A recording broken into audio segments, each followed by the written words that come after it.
3B. Read the following poem and write its appreciation with the help of given points for 5 marks.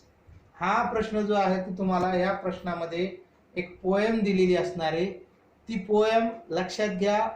Question 3A मध्ये जी poem दिलेली आहे त्याच्यापेक्षा वेगळी poem इथं तुम्हाला विचारलेली असणार आहे, इथं तुम्हाला दिलेली असणार आहे. Not the same poem, it will be another poem for this question. Appreciation म्हणजे रसग्रहण. तर रसग्रहणसाठी हा प्रश्न तुम्हाला विचारलेला आहे 5 गुणांसाठी. They have given you some points and with the help of that points you have to write the answer. काही मुद्दे दिलेले आहेत, त्या मुद्द्यांच्या आधारे तुम्हाला ह्या प्रश्नाचं उत्तर लिहायचं आहे. तर पहिला मुद्दा असणार आहे टायटल. तर कविता अगोदर नीट व्यवस्थित वाचायची.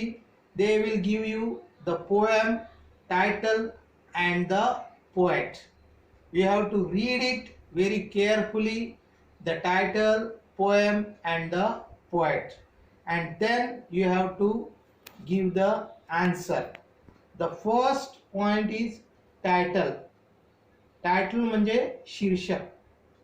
शीर्षक तुम्हाला लिहायचे कवितेचं, ते तिथे दिलेलं असणार आहे. ते शीर्षक पाहून तुम्हाला लिहायचे.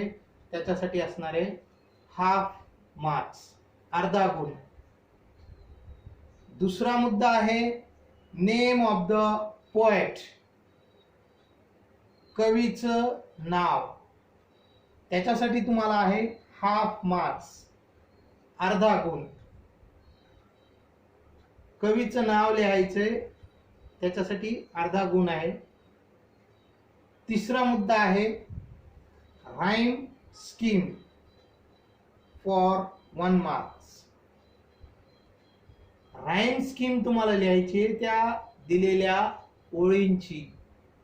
राईम स्कीम काय आहे ती तुम्हाला लिहायची आहे. त्याच्यासाठी तुम्हाला 1 गुण आहे.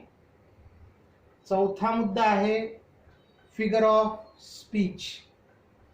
दिलेल्या ज्या ओळी आहेत कवितेच्या, the lines of the poem, त्या लाईन्स मध्ये कोणत्या प्रकारचे फिगर ऑफ स्पीच आलेले आहे ते ओळखून तुम्हाला कमीत कमी minimum you have to write 1 figure of speech. At least 1 figure of स्पीचचं नाव तुम्हाला लिहायचं आहे. त्याच्यासाठी 1 गुण आहे. आणि शेवटचा मुद्दा आहे 5वा मुद्दा, थीम और सेंट्रल आयडिया. थीम किंवा त्यालाच आपण सेंट्रल आयडिया असं म्हणतो, जे की 4 ते 5 वाक्यामध्ये in 4 to 5 sentence you have to write the theme और the central idea of the poem carries 2 marks. ज्याच्यासाठी तुम्हाला 2 गुण मिळणार आहेत. अशा प्रकारे या प्रश्नाचं उत्तर तुम्ही नीट व्यवस्थित लिहिलं तर हा प्रश्न तुम्हाला 5 मार्क्स देणार आहे. म्हणजे question 3A for 5 marks, question 3B for 5 marks. अशा पद्धतीनं प्रश्न 3रा हा तुम्हाला 10 गुणांसाठी आहे. तो प्रश्न तुम्ही नीट व्यवस्थित सोडवू शकता. Thank you.